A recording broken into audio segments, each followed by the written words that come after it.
This excerpt was taken from a Full and Bloom interview with producer Tom Werman. You can listen to the entire interview at fullandbloom.com. Click the link in the description. Season 2 of the Full and Bloom podcast will launch on January 1st, 2021. Subscribe to our channel if you'd like to be notified as new interviews and excerpts are uploaded. We've talked about this before, but it was Doug Morris that came to you, and kind of your thing was when they approached you was to try to, like when you did Shout at the Devil or Motley Crue's other albums, is to take this heavier product and make it more accessible. That's the way I would put it. I think that's a nice way of putting it. I tried to separate the wheat from the chaff and get rid of the weak parts of a song and exploit the strong parts. And, with all of these guys, all the bands that I worked with, Ted, Cheap Trick, Molly Hatchet, Motley, Twisted Sister, Kix, LA Guns, Poison. I did the same thing with all of them, really. I didn't make the same record with all of them. I didn't treat the songs the same way, but I produced the stuff so that it caught your ear. You'd sing it in the shower. I produced it so it would be a commercial hit. If I hadn't, just think what Dee would have said about me then. Not only did this guy destroy our album, it didn't sell. I mean, where are you gonna turn with this guy? So that's it. The rest of the guys were great. JJ was good. Sorry to see AJ die so young, but these were good guys. Mark, the Animal, they were really nice guys and funny. Dee was a two-faced, backslapping con man. Dee Snider was there for the mixes. Dee Snider approved every single mix. So really, if he doesn't like the album, it's just as much his fault as it might be mine. So, he blames somebody else. Gee, who else blames somebody else for everything that's happening? There's no question that my approach to music, to recorded music, was more pop. But that's what worked. That's what got people on the radio. That's why Surrender was a hit. That's why Cat Scratch Fever was a hit. That's why I made hit singles. That was the only way to sell millions of albums, which would have been confined or restricted to FM play only. He's got one of the most licensed songs in the history of recorded music, probably. And he's bitching and bitching and bitching. He's, oh God, he's this and he's that. I don't know.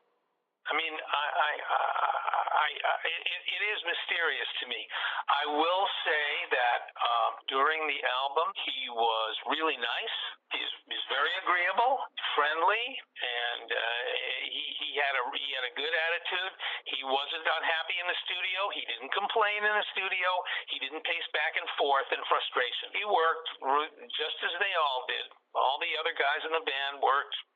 Everybody was going forward. And the minute that album was delivered, he started with the acid. We went up, I took my baby, my little girl at the time, and my wife, and we went up to New Hampshire to see their first show after the recording. It was boiling hot. It was about 90 degrees, full sun, outdoor gig. And we went up to see them, to support them, because, they were playing live. I wanted to see them live again. I'd only seen them live once. So after the show, we're waiting by their bus to go in and say hi. He knows we're out there, and he won't even open the door to the bus. Makes us sit there for 30, 40 minutes in the blazing sun, assuming that we could go in and just say hi. Just say hi. No, not Dee. No, he's got to make you suffer. Just don't understand it. But I have to assume that the guy has major issues. Somebody sent me his book.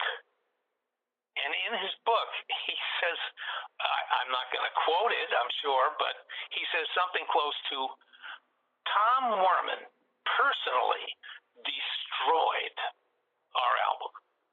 He personally destroyed it.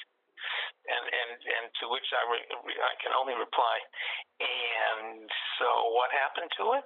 Well, if I destroyed it, I guess it didn't work. I guess it was unpopular. It didn't sell. As I said, when I replied to Blabbermouth, that song and that album made him a multimillionaire for life.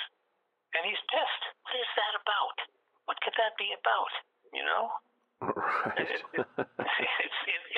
It's just thing.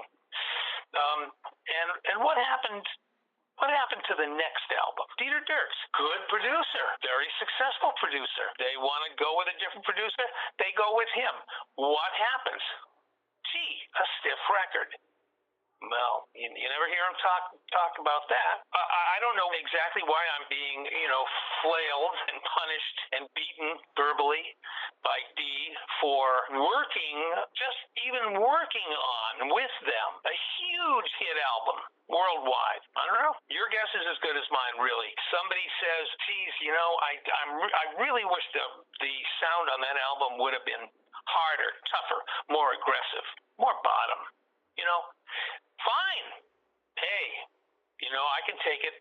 I'm a grown-up. I'm not perfect. I did pretty good work. But, yeah, sure, I can see you disagreeing with the sonic avenue I chose. To say the things that he says, he's got an issue with me. He's got an issue. It's like I insulted his wife or something. I just don't get it. So let him go. As I said, please, Dee, give it a rest and enjoy your privileged life. I can't make heads or tails out of it, but I can only respond to it. Believe me, I don't stay up nights worrying about it.